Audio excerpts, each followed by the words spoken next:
I would now like to invite on stage the session moderator, Mr. Thomas Singh, Director, Technology and Innovation, Chief Digital Officer, Maritime and Port Authority of Singapore. Mr. Thomas, please.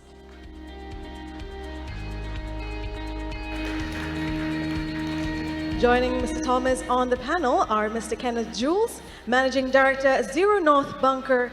Mr. Kenneth, please.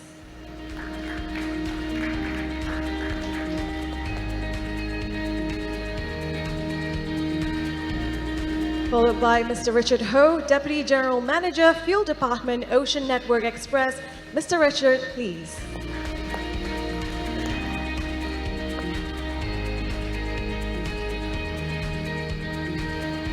May I also invite Mr. Dennis Ho, Co-Governor, Working Group on Electronic Documentation for Bunkering. Mr. Dennis, please.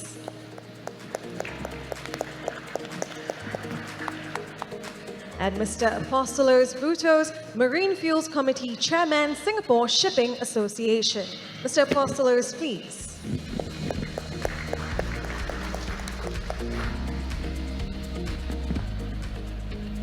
Without further ado, I'll now hand over the time to Mr. Thomas. Yeah, thank you. Good afternoon. Glad that after lunch, many of you stay back. Without further delay, I'll do a quick round of introduction, self-introduction. I'm Thomas, Chief Digital Officer of the MPA, and I'm one of the parties involved in driving the digital transformation of the maritime industry. Initiatives like digital bunkering several years back, looking at the EBLs, digital ship supplies, and of course the startup ecosystems initiatives like Pier 71. Our unit is responsible for driving some of these frontier developments. Maybe I take this opportunity to let the panel introduce themselves. Panel. Good afternoon, everybody. My name is Kenneth Jules, and I'm the Managing Director of Zero North Bunker. Basically a software company trying to enable the maritime industry to transform and show a faster path to decarbonization. Personally, very passionate about digitization in the bunkering industry, and it's been serving the bunker industry for more than 25 years. Good to see you all.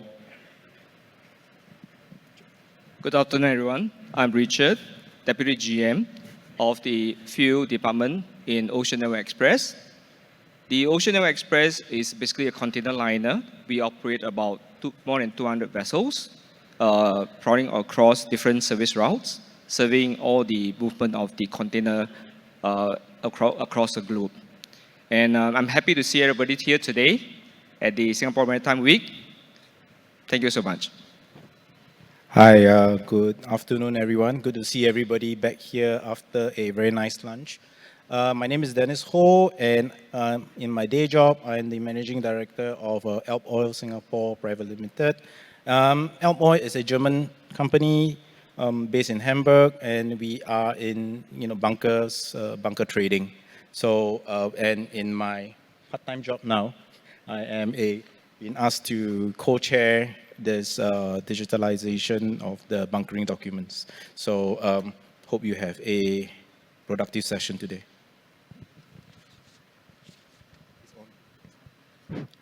Good afternoon. My name is Apostolos Boutos. I'm the General Manager of Thenamari Singapore, a company that manages a diversified fleet of tankers, dry, LNG, LPG, and container vessels. I'm attending this panel in my capacity as a chairman of Marine Fuel Committee of Singapore Shipping Association, where we have also established a digital bunkering work group, and we will talk about all the activities in the digital bunkering. Thank you so much. Okay, let me start by setting a bit of context of the digital bunkering panel sessions. We have here a lot about digitalization and decarbonization as a twin pillar of maritime industry transformation. And it is quite clear to us that the digital transformation will pick up in pace in the coming years. And the question to many of us is whether we want to be part of this transformation or we just adopt a wait-and-see approach.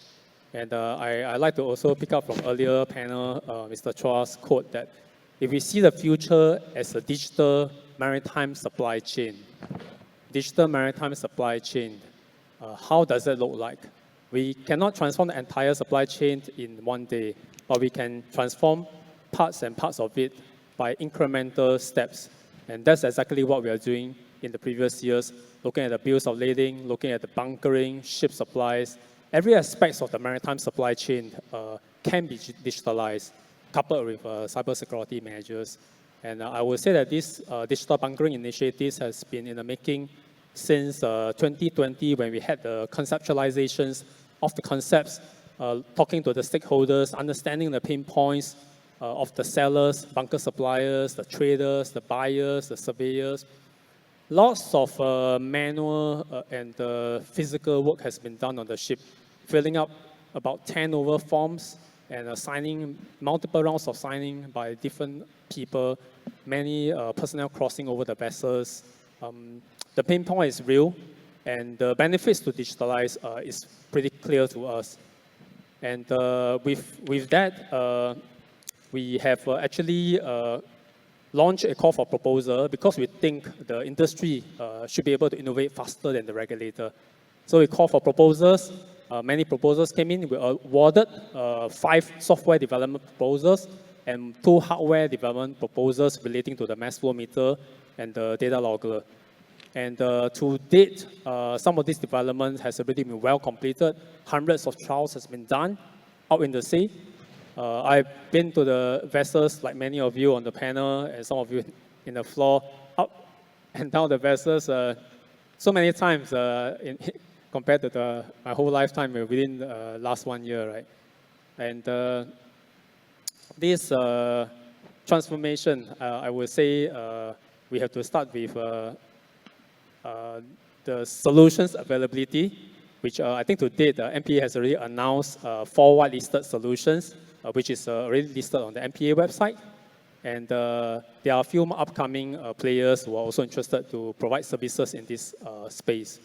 And MPA has also launched the digital bunkering last year, November 2023. It has gone live, meaning the regulator will recognize EBDN and other documentations in its electronic form. It is using some of these solutions and is using it in the right way. And IMO as well, last year, I think sometime in July, has also announced its acceptance and recognitions of EBDN as a digital documentations, both the soft copies and the hard copy. And with that as a background, maybe I would like to warm up the floor with some questions to the panelists. It's general questions that based on your experience in has digital bunkering kind of enhanced the experience of the bunker sellers, buyers, and other industry stakeholders as in this value chain? Maybe I start with Kenneth. Thank you, Thomas. Yeah, as Thomas mentioned, there's 4 very good providers being whitelisted, and CO North Bunker being one of them. So obviously, we've had the pleasure of engaging with basically all the physical suppliers and barge operators in Singapore the last 4 to 5 months. It's really been a lot of learnings in terms of what is the workflow, how does the solution work, what is the security, how do we use it on board the barges, what about the chief engineers on the receiving vessels, what about the surveyors. So really a lot of engagement of really having the participants really understand the benefits of the solution and how to operate it. But we actually see quite a lot of attractive use cases in terms of higher data quality, faster execution of documentation. You can start to actually connect the data between the buyers and the suppliers.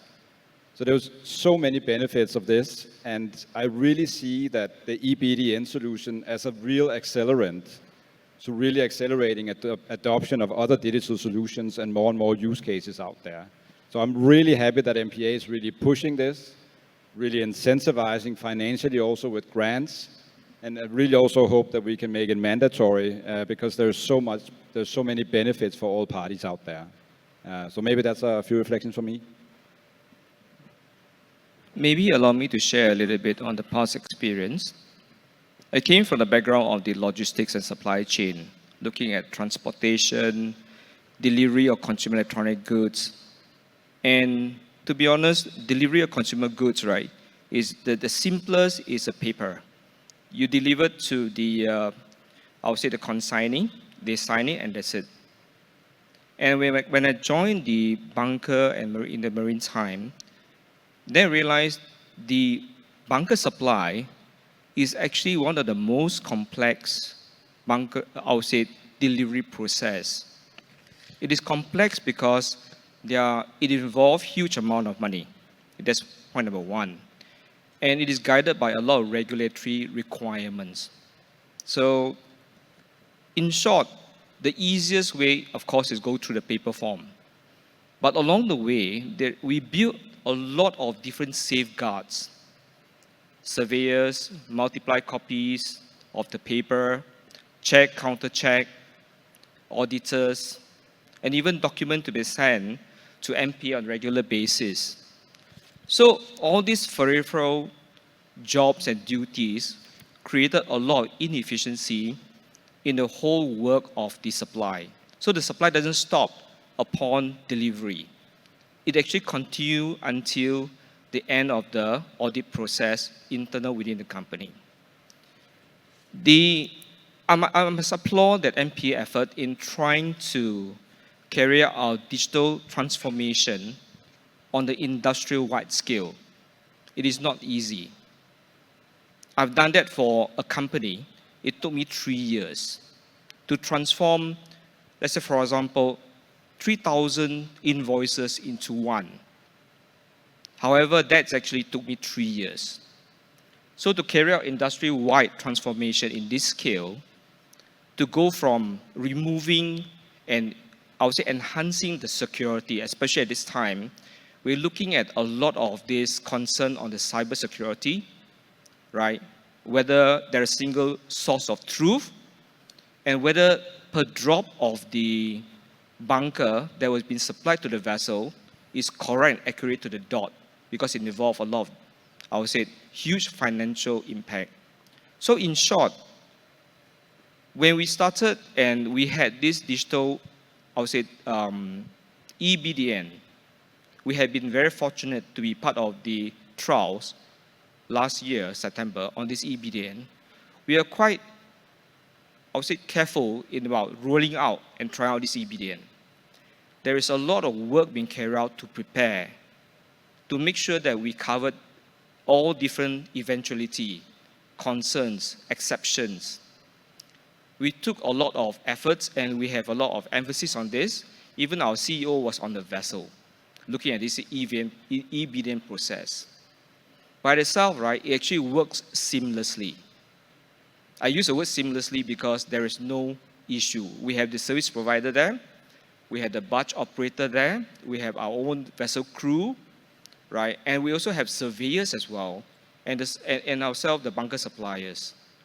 The whole trial actually took a couple hours, yes.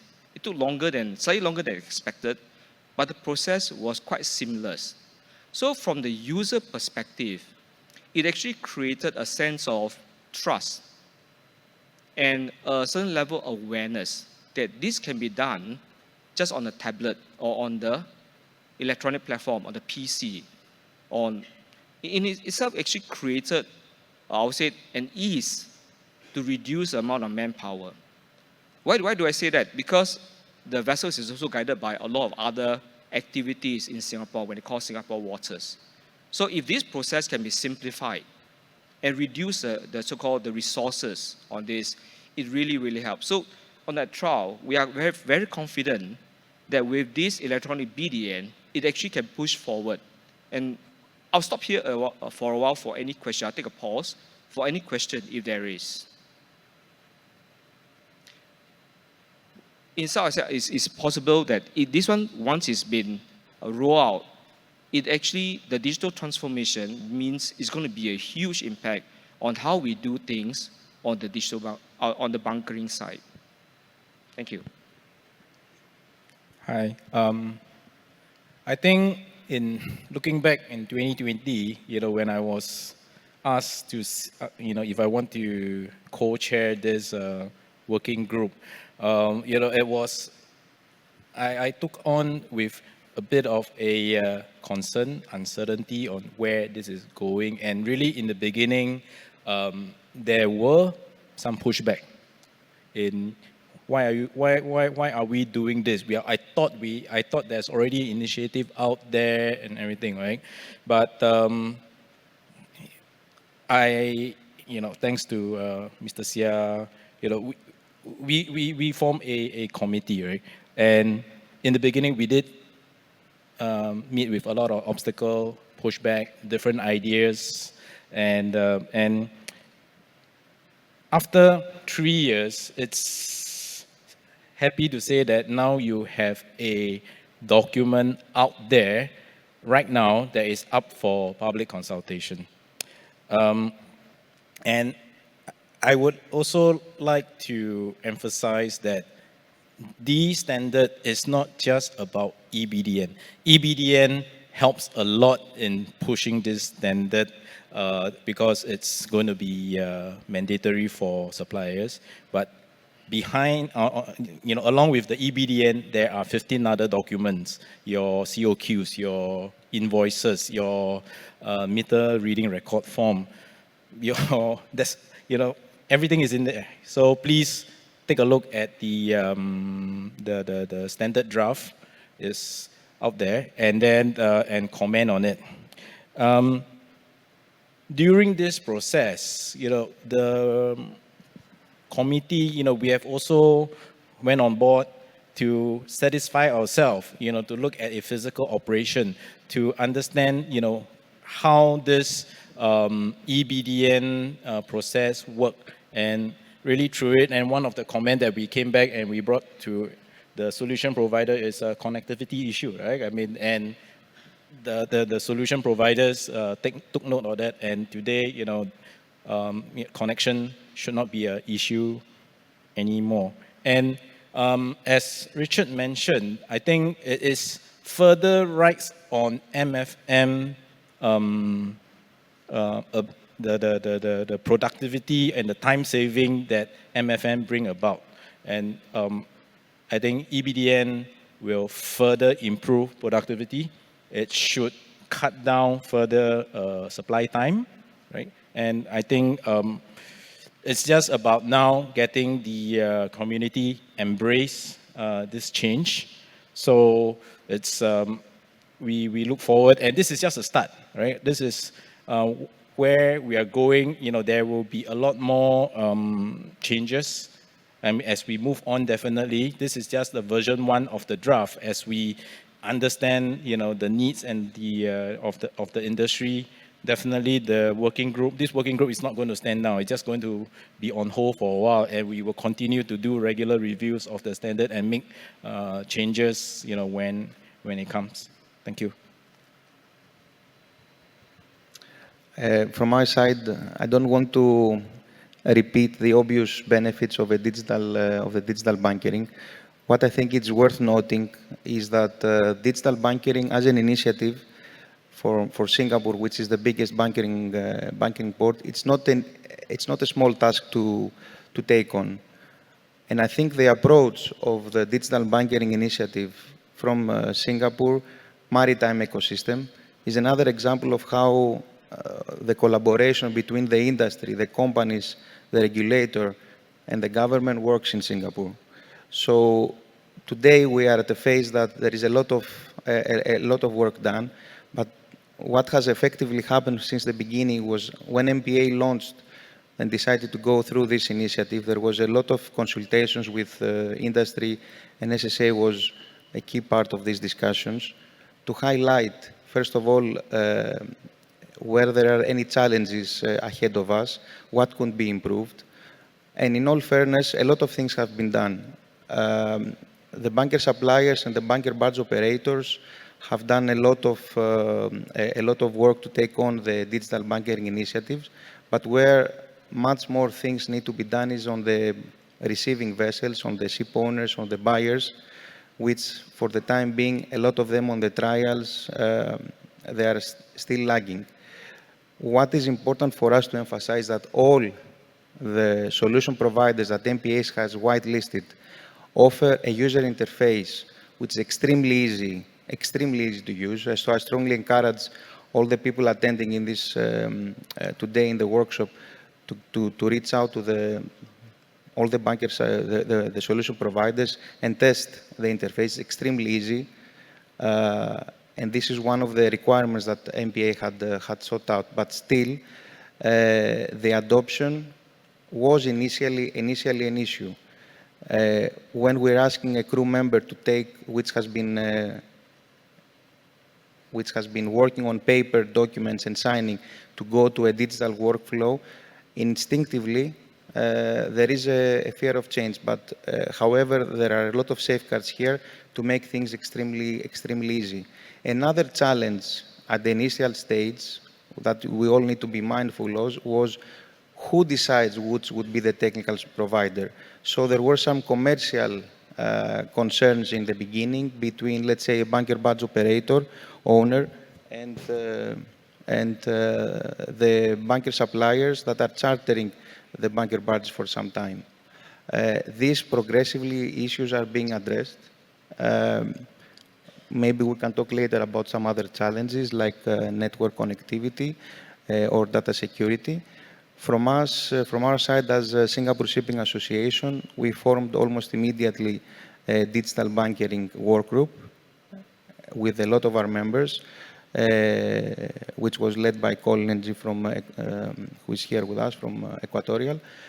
And we have reached out and published an FAQ, quite lengthy, which addresses a lot of questions to assist the users to adopt it. And together with MPA, we are organizing a lot of workshops to increase the awareness. But a small comment from my side, I think it's not an if, it's a when the digital banking will be implemented. And I think the benefits for Singapore and the maritime ecosystem and both bunker suppliers and buyers will be enormous. Thank you. Yeah, thank you. So if you were to put a number to it, based on those that have done the pilots and trials, from the website and the news that they have released, I've seen quite a number of news.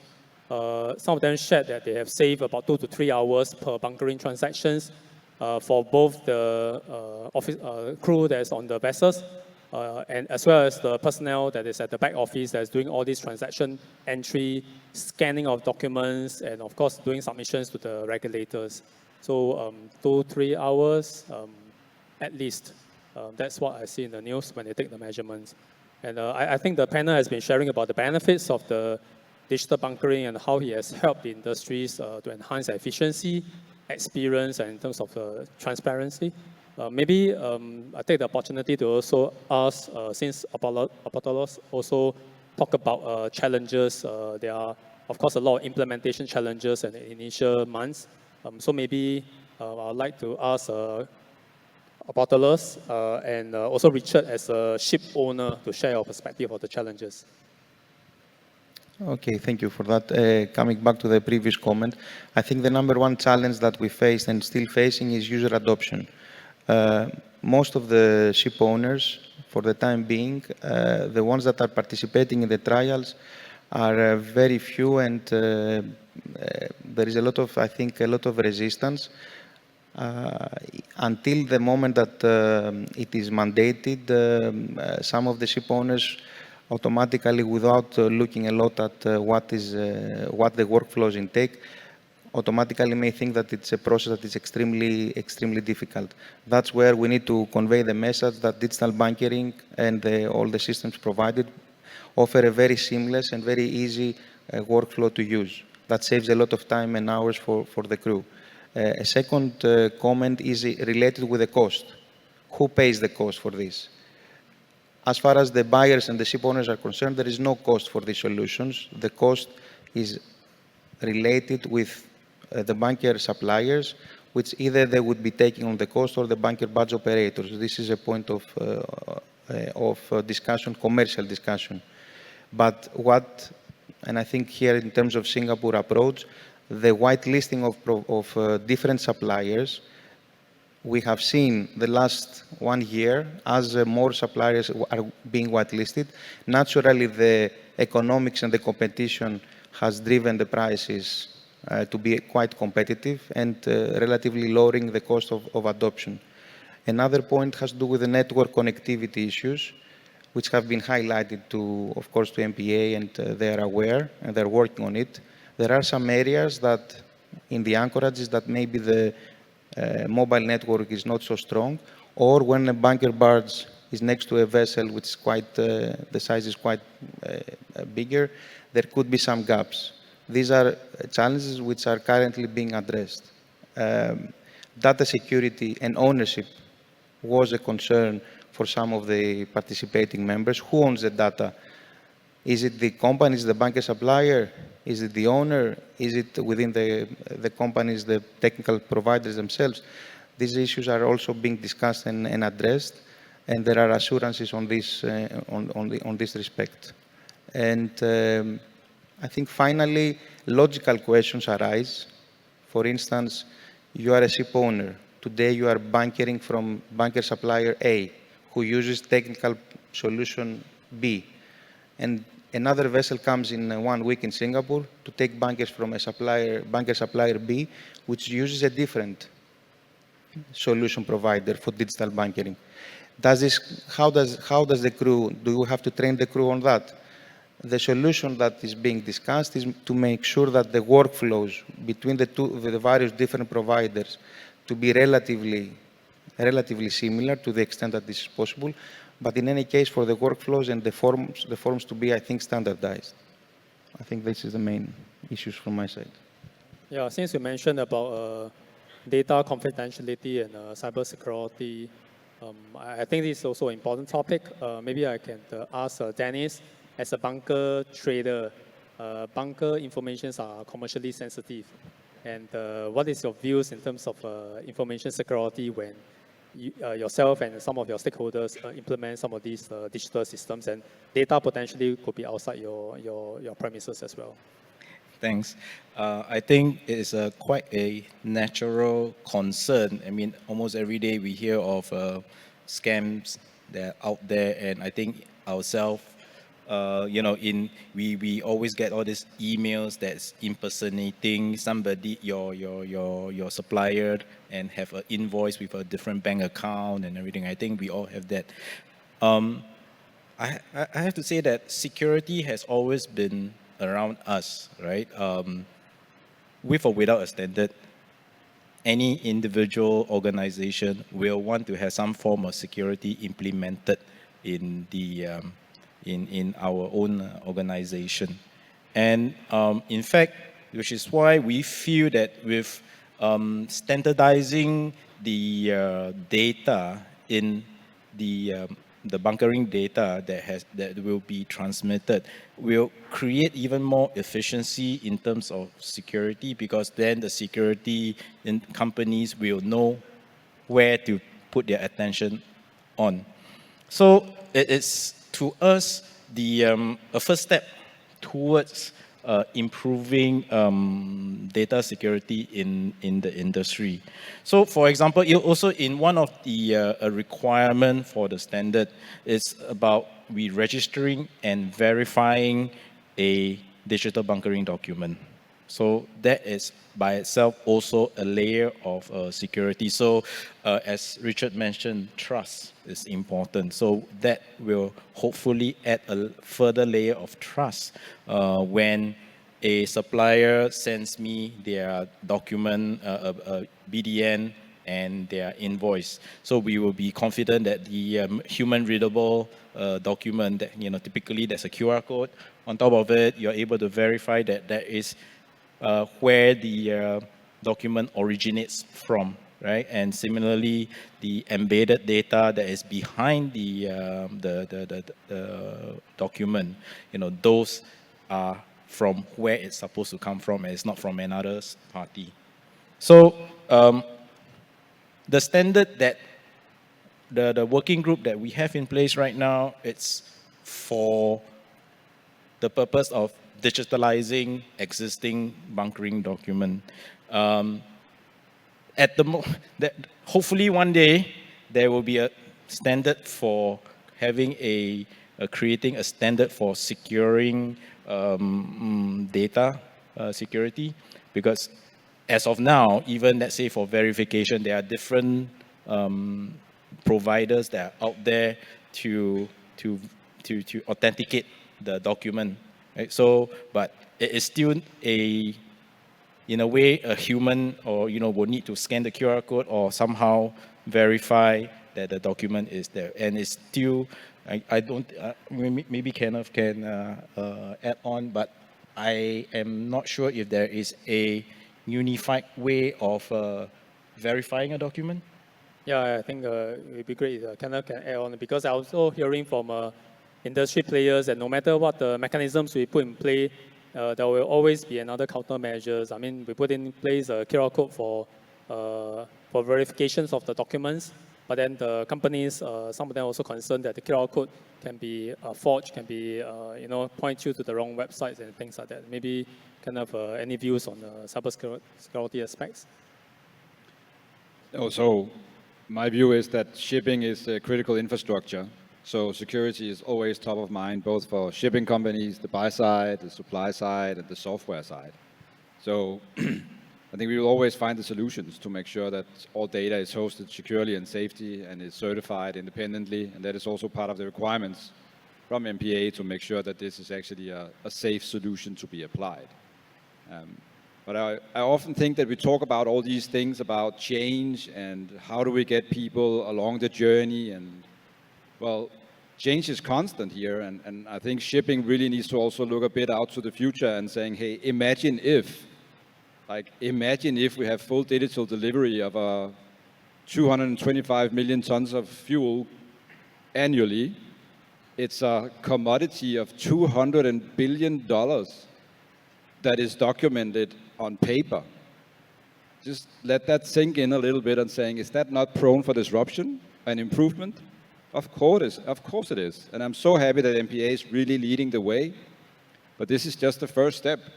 We really need to look at this at a global scale, because the customers, as you're saying, on the buy side, are global companies that is operating in many different jurisdictions. So I would expect when they start to see those benefits in Singapore, that they will say, how can we not get that business process or that solution implemented in all physical supply locations? And that's really where the magic begins to happen. And then all these other use cases around that is really starting to materialize. So I will really encourage, and obviously I'm a service provider, so I have a commercial interest. Let's put it out there. I would really encourage people to lean into this, to explore that, and look at the opportunities and find solutions for the potential barriers there might be. Because partnering up with your service provider or with other buyers or other suppliers, the solutions can easily be found. That's not the issue. It's the adoption and the willingness to lean into change that will truly make an impact for shipping.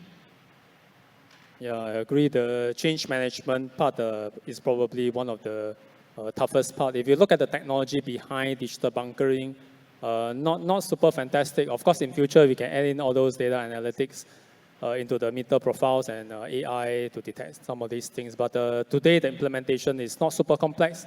We need the IoT.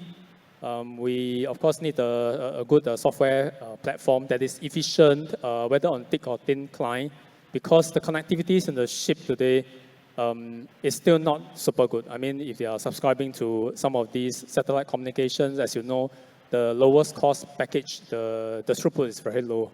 So the applications has to be designed around the connectivity that is available today, whether it's in port water or internationally. And I guess, in a way, information security and cybersecurity is one key aspect. But maybe I can ask the panel, maybe starting with Apostolos as a chair of the Marine Fuel Committee, in terms of what is your thoughts of some of the key success factors going forward for us to see a successful full implementation of digital bunkering in Singapore and potentially globally, so that we can achieve some kind of a harmonization of standards? I think awareness is the most important thing, because honestly, and I think the nature of being in a panel does not allow us to demonstrate the various, all the 4 different solutions. If any of you, even my 10-year-old son, If we give him the access to look bunkering via any of these four solutions, it's extremely easy. It's extremely easy. The service providers have done a fantastic job together with MPA to make things extremely easy, extremely transparent. So I think awareness is the first one. There is a natural hesitance for new technologies. I think, and it was confirmed from you just before, that the moment any owner or bunker supplier or a bunker barge operator trials the solution, it's extremely obvious for them the benefits. So I think increasing the awareness is the one. On the commercial side, because at the end of the day, these new solutions have a cost element, and to be fair, there is, especially for the bunker suppliers and the bunker barge operators, some additional element, be infrastructure, some antenna, network, additional network connectivity, some tablets. There is this element of cost. The competition naturally works on its own to drive a bit the prices down. And then on the final step, the regulatory framework, that people are aware that if they bunker in Singapore with an EBDN and they go to another port and there is a port state control, to be aware, and this I think has been done, that they are safe, they will not get an observation, etc. So I think I would probably highlight these things my side. Thank you. What about you kind of as a whitelisted solution providers? How do you see the potential of digital bunkering spreading beyond Singapore, and what are the potential challenges that you foresee? Yeah, that's a very good question. Hopefully, as a service provider, we hope this goes global at some point in time. Yes, the market is big as a global bunkering port, but as a software as a service provider, it's a relatively small revenue potential. As you're also saying, it's a competitive market, which it should be. So we really hope it will go global. We actually see quite a lot of interest. Everybody's actually following Singapore right now. We have a lot of buyers, shipping owners and operators also on our procurement platforms who's asking us, what is this all about? How will that impact us as buyers? What is the change of business processes? We also see a lot of barge owners and operators and suppliers in other locations actually reaching out and saying, hey, can we learn more about this? Is this something that could be applicable? So yes, obviously, what needs to be true for that to be successful? You need to adapt the solutions. You need to engage with port authorities around the world. You need to look at there's any regulatory constraints you need to overcome. So there's actually a lot of work for the solution providers ahead of them, and a lot of investments needed. So it's not going to be easy, but it's definitely doable. And I think all the service providers will lean into this because it leads to so much efficiencies in the entire value chain. Yeah, maybe allow me to add a little bit more. I think to answer to the various panelists, and also Apostolos actually mentioned there's no cost to us. Agree or disagree, in fact, to receive the electronic BDN is zero cost to us. It's a cost saving for us. It's not just a cost. There's no cost, there's cost savings. Why do I say that? We buy oil from various ports in the world. And some of the BDNs are actually in a format which are very different. For a person like me who actually checks all the BDNs and also paying for the invoices, the whole team need about 6 to 7 people to cross-check the BDNs 2 to 3 times to look into the various parameters. If we have the electronic platform that can seamlessly send in information that's been validated, accurate, and accepted, I think this is where we start to, in a way, improve our own internal process to actually help to minimize the manual work. In addition, we can extend this to beyond the audit process, because all this has been cross-checked and actually helps in our so-called forwarding processes to even minimize potential fraud. It created a lot of baseline for the visibility and transparency. Overall, when you look into this, right, the single source of truth that's been developed using the mass flow meter is there. But then we have to recognize this. Even mass flow meter has been implemented for more than 5 years.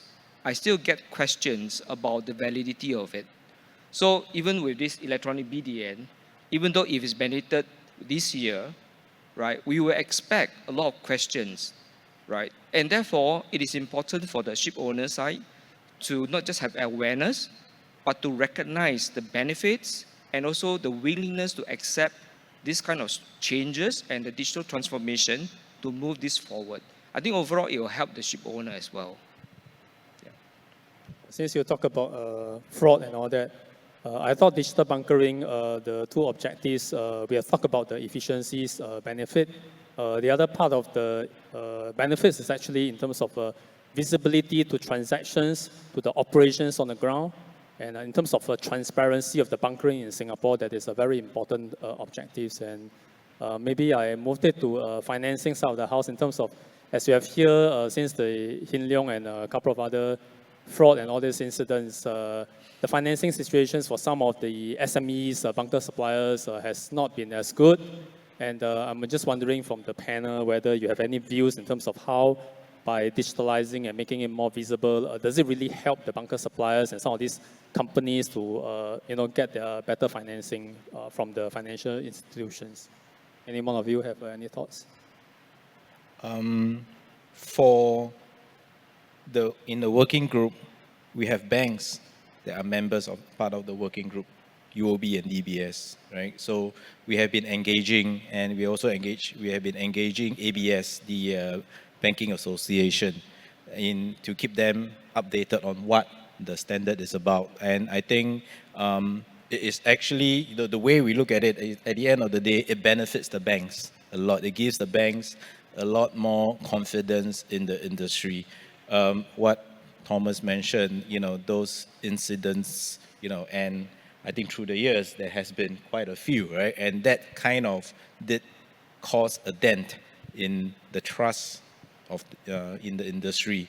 And we hope that, there's still going to be a lot of public engagement. It's not the end once the standard is published, to give a better understanding on what it is all about. And to the earlier comments about for the other ports to adapt, which is why when we designed the standard, it is meant to be backward compatible also. So the PDF document is not going to run away. It's going to be there. So if in one of the intertanko engagement that you say, oh, in US, they need the paper document, it's still going to, you can print it out, it's going to be there, right? So backward compatible, is there. So it's more about trying to allay some of these concerns through a lot of public engagement everywhere. Okay, so looks like it's a good time. Now we have a few minutes. We can look at some of these questions. One of the questions asked is, where do you all, including myself, see the EBDN providing a successful framework for other traditional areas in our industries to embrace digitalization? Maybe anyone want to give this a shot? Yeah, I'll be happy to share my perspective on that. We already work with suppliers and traders on providing solutions to digitalize the entire operation in terms of buying cargoes, transporting, storage, blending, selling, inventory management, risk, etc., right?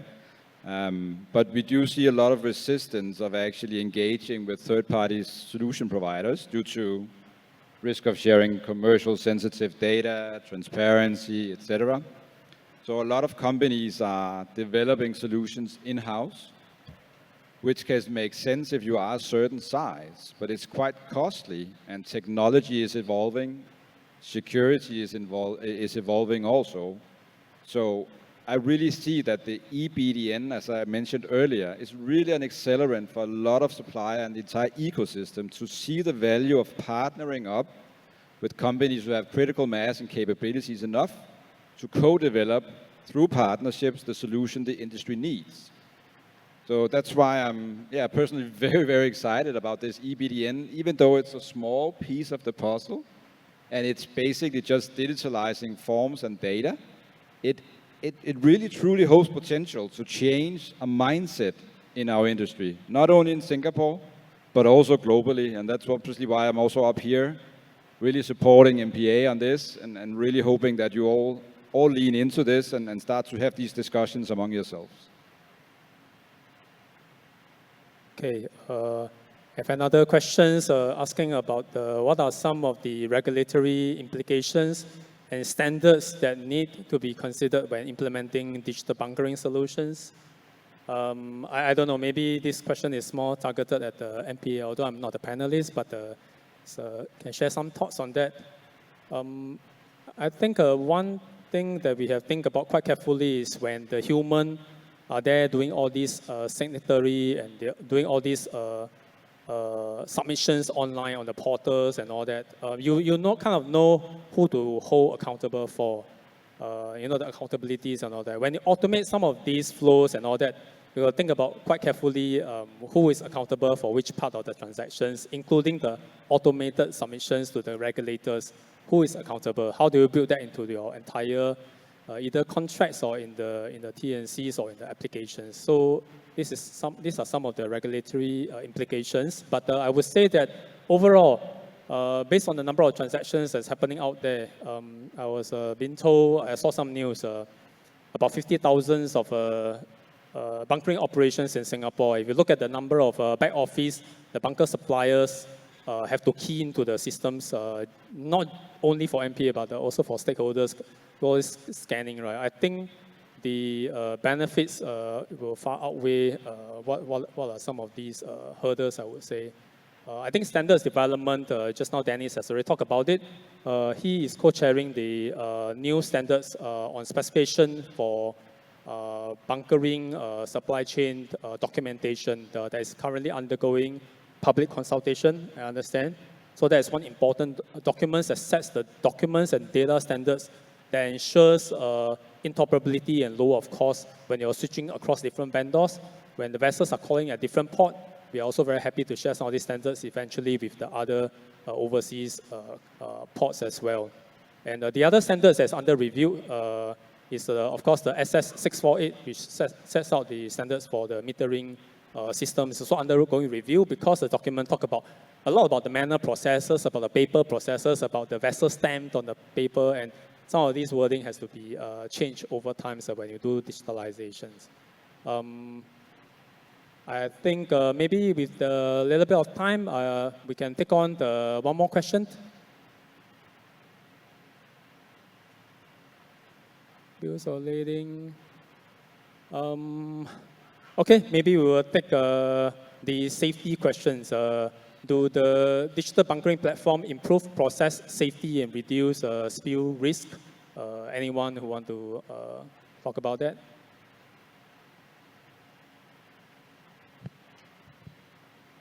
I think, let me try.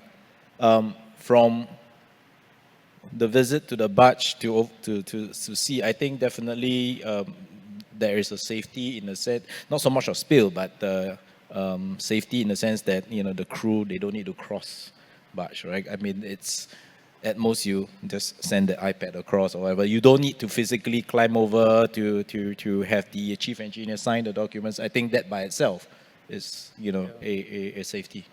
I will agree that based on my experience on the ground, I mean, of course, the officers need to cross the vessels from time to time. But if we can minimize the crossing of the vessels, either from the chief engineer to the bunker supplier vessels, or for the cargo officers having to board the receiving vessels, I think any amount that we can reduce is always great, in terms of improving the crew safety. So I would see there's a good impact on that. And given the remaining time, which we are coming to a close, maybe I'll just take one final remark or advice from the panelists that you have based on the experience for the industry. That was a deep question. One piece of advice: be bold, lean into it. Don't find all the things that is missing compared to what you do today. We see a lot of companies saying, but I'm used to doing this. If the system's business process or solution is not doing exactly this, then I'll tell you everything that's wrong with the solution. Implementing a new software means that you need to change the way you work. And that's where the partnership is needed.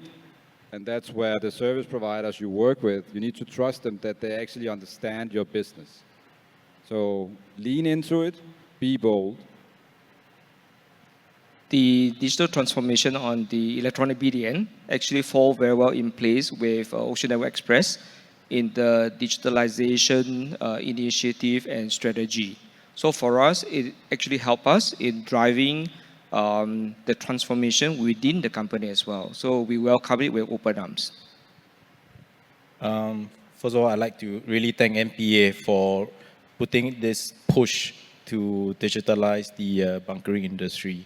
And I think the success of the digital bunkering document can then gives confidence to the other documents that are out there, you know, your class documentation. There are so many other documents that has the potential to go digital.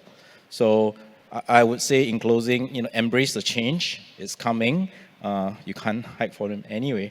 So please, we hope to see, really a real digitalization from MFM all the way to the invoicing. There's no human intervention. I mean, that's, I think, a dream come true one day.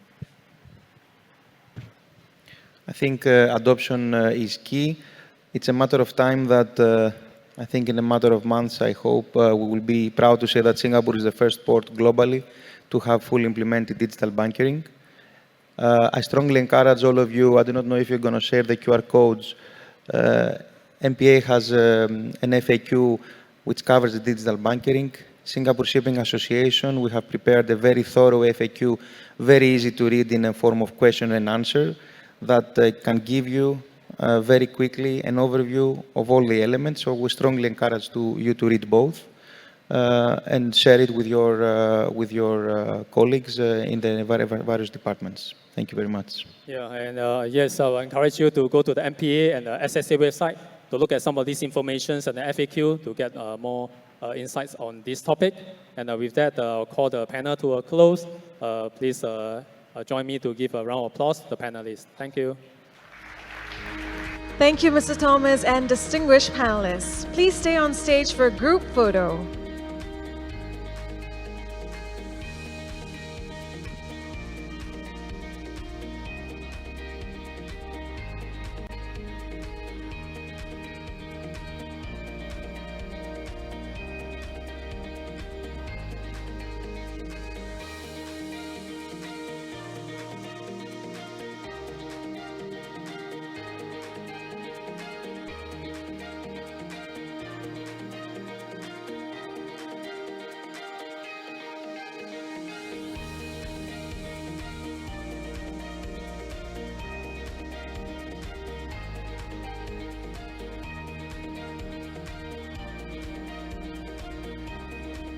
Thank you all. May I invite you to return to your seats, please.